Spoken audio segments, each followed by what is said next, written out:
He was still smiling as he and another helper bagged the groceries, then put the bags in the cart. Tony wordlessly handed both of them autographed pictures of herself from her purse, then hugged them, giving them both little kisses on the cheek. Tony pushed one cart out to the truck. I followed her with the other cart. Wow. I thought you were in real trouble back there. That was neat how you handled it, Tony. I learned that it's much easier to be friendly than to be standoffish about it. They will be even more likely to help next time we go there. You didn't have to buy all this, you know. We loaded the bags into the back of the truck. I just figured that since we were staying with you for a couple of weeks, I would help out with the groceries and the cooking. I haven't done any serious cooking in a very long time, and I really enjoy it when I can. Let me cook, Bear, please. I took about half a heartbeat to decide. All right, I'll leave the cooking to you unless you're otherwise occupied. At least I won't have to eat my own cooking for a couple of weeks. Having you cook can only be an improvement. What are you doing for supper? You'll see, Bear, you'll see. Now let's get back home so I can get started. Can you get the grill all set up and checked out when we get back?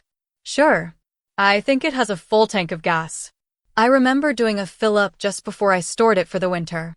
I closed the tailgate as Tony pushed the cart into a corral. When we got home, it took several minutes for Tyler and me to carry all of the groceries inside, then we got kicked out of the kitchen as Tony got to work. We moved the grill out of the garage to a spot by the back door and relocated the picnic table to the same area. It overlooked the pool at the base of a small waterfall that was fed by a spring higher up the hillside. A small stream led away from the natural pool, directing the water down the hill toward a larger stream near the bottom. We both sat down on the table, drinking sodas we retrieved from the kitchen. This is beautiful, Bear. How in the world did you find this spot? My dad found it years ago while hunting in the area. When my parents died, I bought the land and built this house. It was designed to try to blend in with the surroundings. I can't imagine living anywhere else right now. I know Tony seems very happy here. She usually sulks around in her hotel room, but here she's come alive again. I think she's tired of life on the road. Will she have to go back to school in the fall? She has one more year of high school to go in Chicago. I don't think she's really happy there, though. There's too much that reminds her of what her father did. I've been trying to get her to move anywhere else, but so far, she's always refused. As we finished our drinks, Tony came out of the back door and started up the grill. Just a few minutes later, we heard the sizzle of meat cooking, and the smells that drifted over to us made my mouth water. Tony, what are you cooking? That smells so good. My stomach was making growling noises. It's something I call meatloaf burgers. It's a meatloaf-type mix made into hamburger patties. Smells good, doesn't it? Come on, Tyler. I have to get out of here, or I'll go crazy before that's done cooking. Let's go to the studio. Bear, can you stir the pot of macaroni that's on the stove for me, please? I'm making macaroni salad, too. Will do, Tony. Tyler and I headed for the basement studio after I stirred the macaroni. About an hour later, we heard a knock on the studio door. Gentlemen, supper is ready. We're dining on the picnic table tonight. Be right there, Tony. I shut down the studio gear and hurried up the stairs behind Tyler. We saw several large bowls placed on the picnic table, each covered in plastic wrap. The first was a large bowl filled with macaroni salad, another contained potato chips, and the last contained some type of relish. The grill was still on, but at a very low setting. I reached toward the handle and got my hand slapped away. Go have a seat, you two. Andrea and I will take care of things. I waved to Andrea as she brought out a cooler filled with ice and sodas. So Tony conscripted you too, huh? Willingly, Bear. I've seen her do this before. You have no idea what you're in for. This is going to be a great meal. We watched Tony serve up her meatloaf burgers on a plate. Another bowl appeared filled with large rolls. There you go, folks. Eat up. I smiled at Tony as I made a hamburger then took a bite of it. That first bite was followed very quickly by others as the burger disappeared. Hey, Tony, where did you learn to cook like this? My mom and some tricks I picked up on the road. Andrea was smiling and shaking her head yes as she finished her first burger. Do you like it? These are great, Tony. I want to try your macaroni salad next. I'll go back for another burger in a little while. I put a big spoon full of the salad on my plate, Finished it, then went on to have another burger. The conversation around the table turned to the concert this coming weekend. Tyler, when are the band and dancers due? They're flying in on Thursday morning, Tony. Bear, I know we don't have the room to have them stay here. Is it all right if we have a party out here Thursday night to welcome them? Andrea can go pick them up on the bus. How many, Tony? About 50 people. I'll cook again. Bear, think we can handle it? Well, instead of you cooking, how about we have it catered? The dinosaur barbecue folks are great and handle parties that size easily. I like that idea, Bear. Think they would do the buffet between the shows too? Sure. Then it's all set. Tyler, will you set it up, please? And let's try to keep this low profile, right, Bear? Thanks, Tony. I appreciate that. And tell everyone to go easy on my house and pool too, please. We spent the rest of the time talking about plans to record the concert and what Tyler and Tony needed. I helped Tony clean up outside, then left her to finish the dishes when she tossed me out of my own kitchen. The fridge was stuffed with leftovers, and I looked forward to lunch tomorrow. Tony said the burgers were especially good reheated in a microwave. The rest of the evening passed quietly. Tyler went back to the hotel, and Tony and Andrea settled in for a good night's sleep. I took a quick shower, then settled into my own bed for the first time in several months. Sleep came quickly, and I didn't stir again until a gentle knock on my door in the morning. Bear? Are you awake yet, Bear? I looked over at the clock. 9 a.m. I'd been out for almost 10 hours. Where had the night gone? I'm awake, Tony. Breakfast will be ready in about 15 minutes. Waffles, eggs, and sausage. If you want some, come and get it. I don't do room service. Coming, Mother. I heard her giggle as she walked down the hall to the kitchen. I tossed the covers aside and headed for the bathroom. I used the facilities, then washed my face and hands. I got dressed in an old t-shirt and baggy jeans. I walked into the kitchen, plunking down in a chair. Bear, are you all right? You look a little out of it this morning. I'm okay, Tony. I just slept longer than normal. She put a plate on the table with a waffle, 2 eggs, and sausage links on it.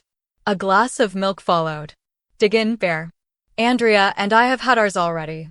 So when is Tyler coming? I added some real maple syrup to the waffle and cut it into sections. In an hour or so. He had to arrange for the party tonight and make sure the rest of my crew will be here. Andrea is out now getting the bus ready to go. Want to come with us when we pick up the band and dancers? I think I'll pass, Tony. Someone has to be here when the dinosaur barbecue crew arrives. It takes them a few hours to get all set up and cooking. Okay, I'll stay here too. Tyler can go with Andrea since he's the one that made the hotel arrangements for everyone. I'd much rather help you here than spending my time at the hotel. I do way too much of that normally. I smiled as I finished my breakfast. Sounds like you have your morning all planned out. Not really. Only the general stuff. I'm open for suggestions on what to do. Well, how about using the pool? It's going to get hot today, and the water is really cool since it comes from spring. I did bring a suit with me. Okay. I'll give it a try. Are you coming in too? Not today, Tony. I'm still a little sore from the road trip. Maybe tomorrow. Will you at least come out and play lifeguard for me? Sure, kiddo. Go get suited up and I'll go change into something I can dive in with if you have a problem. We probably should wait a while though since we've just eaten. That water is cold and it's easy to get a leg cramp. I can wait. Tyler should be here in less than an hour anyway. We'll go out after Tyler and Andrea leave. I nodded as I put my plate, glass, and silverware in the dishwasher and hit the start button to do the load inside. I headed back to my room to put on my socks and shoes and to get a little more presentable when Tyler arrived. I was back in the living room reading the computer screen when Andrea came in. I got the bus all set to go, Tony. Nice job on the hookup, Bear. It really helped make it easier to get it ready again. Thanks. No problem, Andrea. All part of the friendly service here at the Happiness Hotel. She giggled a moment, then launched into a song. Oh, there's no fire in the fireplace. There's no carpet on the floor. Don't try to order dinner. There's no kitchen anymore. But if the road's been kinda bumpy and you need to rest a spell, we'll welcome you home to the Happiness Hotel. I joined in somewhere during the first verse. Tony was looking at us like we had both lost our minds. Maybe we had. What? Andrea and I both laughed as we explained it was a song from one of the Muppet movies. I even had the soundtrack LP in the collection and a VHS tape of the movie on the shelf. I never saw that one. Can we watch it sometime? Sure, just not tonight. We have the party, remember? Duh. How can I forget? It was my idea. She swatted me with a pillow from the couch. I tickled Tony, and she collapsed to the floor laughing. The pillow connected with my head as I continued to tickle her. She responded by tickling me, and she hit one of my tickle spots. I exploded in laughter and collapsed onto the floor next to her. She continued to tickle me until her hands reached my chest. I winced as she hit the scars from the surgery and stopped laughing. Okay, you two. Playtime is over, kiddies. We looked up to see Tyler standing there smiling. That's the Tony I like to see. How are you this morning? I'm great, Tyler. Are we all set for the party? Yup. I got the dinosaur barbecue folks to handle the party tonight and the buffet on Saturday night between shows. I got a great deal when they found out who and what it was for. They're a real bunch of party animals, all right. I gave them some tickets for the show too. They asked if they could take some pictures and video to use in advertising. Is that all right with you, Tony? Great. I decided to stay here with Bear and help get set up for tonight. The pictures and video are fine with me, but not until I sample what they make. I never endorse anything I haven't tried or used myself. When are they coming? Just after lunchtime. It does take them a while to get all set up. They're even bringing extra tables and chairs, Bear, so don't worry about anything. They'll take care of it all. By this time I had my breath back and was standing. Sounds like the plan is in place. Are they going to have any problems finding us? I gave them directions and told them to look for some red balloons tied to the mailbox. I just put them in place when I pulled in. We're all set. Tyler, we need to leave a little early. I have to get the bus serviced before we pick everyone up at the airport. It should take less than 2 hours to get it done. We need to leave now, though. Are you two all set here? Tony and I looked at each other and nodded that we were. Okay then, Andrea, let's get moving. We followed them out to the bus and watched as they pulled out down the driveway. The sound of the engine on the bus was fading as we walked back to the house. Well, Bear, will you tell me just what happened in there? I really wasn't planning to tell you this since it isn't a problem anymore. Since you discovered my little secret, maybe it's better you know about it now rather than later. You see, Tony, I'm a cancer survivor. What? How? She sputtered for a few moments as the news sunk in. We had entered the house again and got comfortable on the couch in the living room. A little over 18 months ago, I was diagnosed with breast cancer. For many years, I had a condition called gynecomastia. It means male breasts. They weren't very large, but they were larger than would be normal for a man to have. One day I was taking a shower and felt a lump in one of them. I went to my doctor. The tests came back positive. Both breasts were removed. Tony's face was turning a pale white. Are you okay now, Bear? Yes, Tony. I've been clear for the past year after the chemotherapy and radiation treatments ended. When you were tickling me, you hit some of the scars. They're still sensitive and it hurt a bit. The color slowly came back to her face. You're just making all of that up, aren't you? I wish I was, Tony. The doctors tell me that the cancer could return elsewhere in my body. I'm just taking things a day at a time and trying to enjoy life more. I don't believe you. Can I see it? If you insist, yes. I unbuttoned my shirt and pulled it over my head. She looked at my chest. There were marks where my chest used to be, reminders of everything I've been through. Oh God, I'm sorry, Bear. You really were telling me the truth. Are you okay? I'm still alive. It sure beats the alternative of being dead, doesn't it? I put my shirt back on. I'm so sorry I didn't believe you, Bear. Can you ever forgive me? Tony, there's nothing to forgive. Really, Bear? Yes, really. Do you still want me to consider working for you? Of course, Bear. No matter what you look like on the outside, I see a kind and very talented person inside. She sat down beside me and hugged the stuffing out of me again. I wondered for one so small compared to my size how she did it. However she managed it, the hug felt great and I hugged her back. We sat there hugging until the phone rang. Tony reached for it, but I pushed her hand away just in time. Better let me get it. Someone calling may not expect a female voice to answer. I took a deep breath, then picked up the phone. Hello, yes. Thanks, Tyler. I'll tell her. Bye. I put the phone down and turned back to face Tony. As you heard, that was Tyler. They got the bus serviced and are heading for the airport.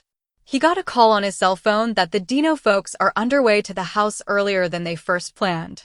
Well, there goes our swim. Her face looked rather sad. Tony, you have 2 whole weeks to have a chance to swim, and it is your vacation, remember? I guess. I just hope Tyler doesn't start booking things to do while I'm trying to relax. If he starts, and just tell him you might go crazy and fire your manager if you don't get some rest. He'll get the point, I think. He knows I'd never fire him. Is he really sure? Throw a temper tantrum and scare the living crap out of him. I'll even help you if you want to try it. You can get mad at me and we'll get into a screaming fight if he gets going too much. If you can get me afraid, you'll scare him real good. I don't like to do things like that, but I'll think about it, Bear. Now let's get ready for the dinosaur barbecue, people, okay? We headed for our bedrooms. I needed to change into something a little more presentable while Tony elected to change into something a little less formal since she wanted to help out. With little else to do, Tony and I were watching The Great Muppet Caper when the folks from Dinosaur Barbecue pulled up to the house. I heard a blast on an air horn, then went to look out the front door. Tony stopped the tape and stepped out onto the front porch with me. We told the crew of about 10 people where to put things, then watched them set up the tables and chairs. They pulled a large trailer into my backyard. The trailer had a very large grill and smoker chamber on it, and space for charcoal and other supplies. Another trailer had refrigerated storage and room for whatever else they needed. They got to work stoking up the grill. We watched as they prepared a whole side of beef and loaded it into the smoker chamber on a revolving shaft arrangement. When most of the setup was finished, only 2 people stayed to prepare the food. The rest left to set up another job elsewhere. In a few hours, the aromas coming into the house from the backyard were overpowering. Tony and I finished watching the movie, then went into the backyard to watch the 2 cooks prepare the meal. A little after 6 p.m., we heard the throaty roar of a diesel engine and a long blast on an air horn. They're here, Bear. Tony jumped up and pulled me around to the front of the house as Tyler and Andrea stepped off the bus. The rest of the band and the dancers filed out behind them. Since I knew everyone already from the Chicago concerts, I took the whole group into the backyard. The food crew had set up a buffet-type line. Everyone grabbed a plate and silverware and started stacking barbecue chicken or beef on them. We had several kinds of salads and sodas or bottled water to drink. Talk around the tables soon turned to the concerts on the weekend. Everyone was thrilled to learn that either the last show in Chicago or one of the 2 Syracuse concerts would be released as a live album. The general agreement was that they didn't think they could do any better than the Chicago show. Everyone agreed to try to top that show, though. Saturday promised to be very interesting. The hours sped by as we all got to know each other better. I forged several friendships that night that would serve me well in the future, both among the band members and the dancers. The Dino crew had let the fire go out on the grill and were busy wrapping up the leftover food when the lights snapped on to light up the backyard in the fading sunshine. The dancers and the band wanted to go back to the hotel and get settled in for the night since most were experiencing some jet lag. I tossed Andrea a house key just as she boarded the bus and told her to make sure the house was locked when she got back. Tony, Tyler, and I watched as the bus lumbered out of the driveway again. That was great, Tony. Thanks to you and Tyler for the fantastic evening. And thanks to you we were able to have it here, Bear. Tyler shook my hand and smiled. I have to get back to the hotel too. I'll see both of you at the Dome in the afternoon, right? We'll be there, Tyler.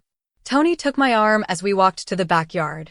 We heard the engine on Tyler's car start up then fade out as he left down the driveway. Come on, Bear. We have to move the leftovers inside. Yup. I want to stash that in the fridge. I really don't want any of that to go to waste. The beef was fantastic. We carried several large trays into the house. We made another trip into the backyard as the Dino crew gathered up the last of the garbage bags full of paper plates and plastic cups. I found out that anything food was either inside at this point or in trash bags in the back of their truck. Someone would be out tomorrow morning to pick up the cooker and the tables and chairs. We waved goodbye as the truck pulled out. I shut off the lights in the backyard, then escorted Tony to her bedroom door. We hugged each other and gave each other little kisses on the cheek. I watched as she opened the door to her room and walked inside. I sighed, then made one more trip around the house to make sure things were set for the night. Back in my bedroom, I changed into soft pajamas and crawled into bed. Sleep came in just minutes.